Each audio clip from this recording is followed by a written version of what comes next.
Welcome to Victoria's Nirvana with your host, Victoria Lynn Ravenwood, where it's all about evolving your mind, being creative, and daring to live an enlightened life.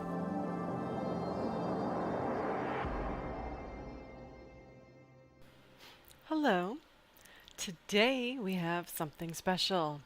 It is the first in our Feminist talks, where we will discuss random, interesting things I have found from my research for my dissertation work, because a lot of it will be with feminist theory lens.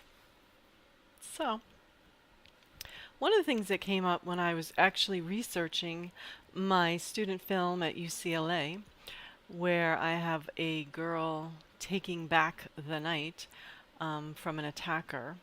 She was actually a well-known martial artist, and it was actually a lot of fun to film. But in researching it, I was reading several texts on this female fear was the title of one book, and it had a lot of research in it about how fear can limit us and keep us from pursuing certain things, and how it just limited so much of the contribution to the world from women in the ways that they edit themselves and decide where they will and won't go and what they will and won't do and what they will pursue. And it was very interesting. And one of the things they also discussed was how when a woman got attacked, the first thing everybody wanted to know, especially in the neighborhood, was details about her. And it wasn't like for gossip, but it was more along the lines, and I wish I had the research to quote for you right now, but I'm quoting from it. I have received it from the book Female Fear. The reason they wanted to know as much as they could about the woman was so that they could differentiate themselves from her, so they could separate themselves from her, so they could come up with something that she did wrong that caused it, and they could feel safe. But when you just think that it's a woman and it happened to a woman, well, I'm a woman and it could happen to me and it could happen to anybody, which is more closer to the truth. People felt safer if they could find enough details to make it her fault, or not even her fault, but just differentiate themselves from her. And this also happens with all kinds of abuse. The people around us, sometimes, they're just good people and they don't want to see what is happening. They don't want it to be real. They don't want it to have happened.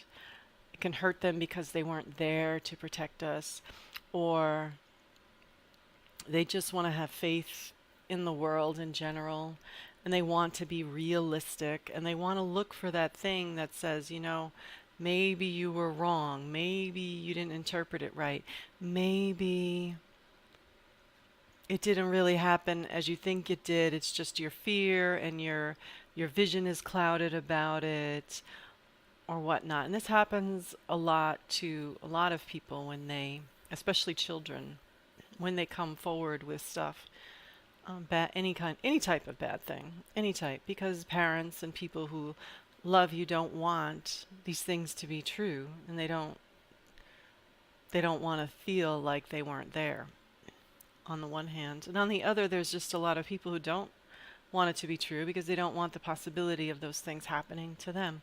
So it was a very interesting social dynamic going on around this whole issue of female fear. It wasn't about domestic violence. That was something completely different.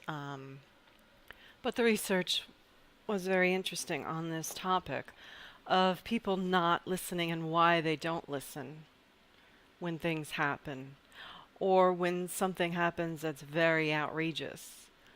People who care about you have a hard time hearing it because they love you and they care about you and they just don't want it to be true.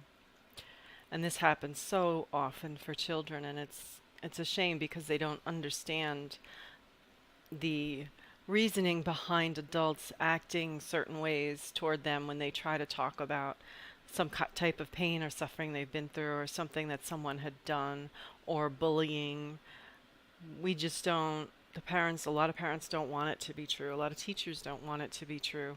A lot of people around us would want to come up with a different kind of story. And this was happening for a lot of women who were under attack, and the news was being blamed for a lot of it because the more that they left the details and everything to speculation, the more people would get afraid and the more women would get afraid. So it was a catch-22 going on as well, because the details shouldn't really matter in a sense. Fault is fault and the act is the act. And the perpetrator should be the one who gets in trouble for it. And there should be no question about what is right and what is wrong. So the sense that people wanted details so they could differentiate themselves is just a normal human response. And this whole sense of wanting to pick apart a story, especially with children, to find something in it that is wrong, that shows that the child interpreted things wrong, or did something wrong, or it's not what the child thinks it was, or not as bad as they thinks it was. It's a lot of the people who love this child or this person who's experienced some kind of incident, trying to make it go away and dealing with their own issues coming up. So I'm not sure that they really brought it all the way around to a resolution or solution on how to handle it, but I would think that people need to be more neutral and need to listen and allow children and people who have dealt with stuff to have a voice and to speak and to give their interpretation of things, to speak about what happened, and the people listening need to understand, especially parents, to just allow the expression and the dialogue with it, and to notice their own tendency to want to minimize or push it away or make it so it did not happen, and that comes from a lot of loving the person and not wanting to really see it. And it's easier in some sense, in a lot of feminist circles, they talk about blaming the victim.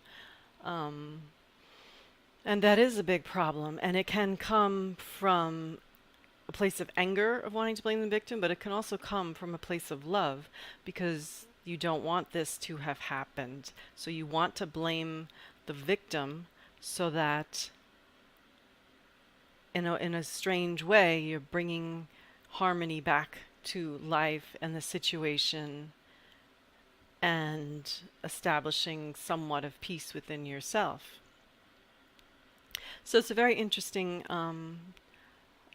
topic for discussion that would need a lot more time to it. So we're starting these feminist talks, which will come periodically throughout the this podcast as we grow it and develop it and change it. We're working on an overhaul, a facelift on the podcast.